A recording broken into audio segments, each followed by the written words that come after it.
Netflix documentary series, Making a Murderer. One of the attorneys who appeared in that show is now weighing in on a local murder case from 1996, the Angie Dodge Christopher Tapp case. Eyewitness News reporter Natalie Shaver joins us now here in the studio. And Natalie, both cases, they're very controversial. They are, Todd, and people have questioned the validity of confessions in both of those cases. The attorney in the show, Steve Drizzen, told me interrogators used coercive tactics in both, but Chris Tapp's is the worst. I'm thinking maybe, do these guys threaten you to do something to her so that you're both part of the crime?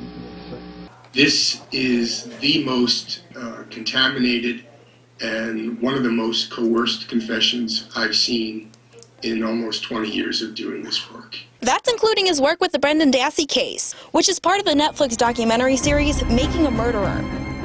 The series raises questions about the evidence used to convict Stephen Avery and Brendan Dassey in connection to the murder of Teresa Halbach. For example, it suggests Dassey's confession may have been coerced. The help theme, we'll go to bat for you, we're in your corner.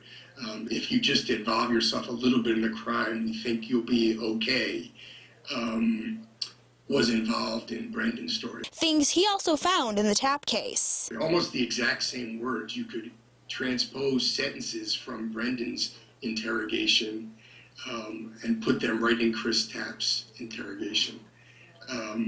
So some of those same themes were involved. Of course, Brendan's is actually less coercive than Chris's in many ways. Drizzen says that for a few reasons. Dassey's interrogation only lasted hours. Tapp's was over a period of 9 days. He also says there were far fewer direct threats and promises of leniency made. They tortured him psychologically. They cannot threaten inevitable consequences. What that means is they can't say, you're going to get the death penalty. You're going to get the gas chamber. Max penalty is death. Why are those not allowed? Because they've led to false confessions, and the courts recognize it. Everybody has a breaking point, and I think that both you or I, put under that kind of stress, might have confessed to killing Angie Dodge. And the defense attorney argued all of those same points. And the defense attorney also argued very clearly in his closing statement and as he cross-examined these officers, the coercive nature of the interrogation, or at least that was his argument. And so yes, that was probably the biggest theme of the case, is the coercive nature of the interrogation. The prosecutor says the jury got to hear that and made a decision. He says he can't just ignore that. But he's also not ignoring reports that have come out questioning Tapp's guilt.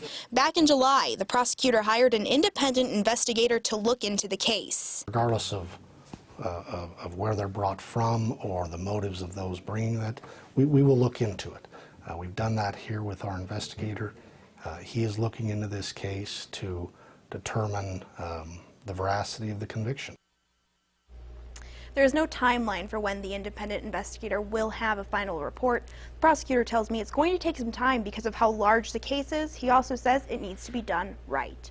Reporting in the studio, I'm Natalie Shaver. Okay, Natalie, thank you. Judges for Justice released a video explaining why Christopher Tapp's interrogation and polygraph were coercive. You can find a link to that on our website at KIDK.com.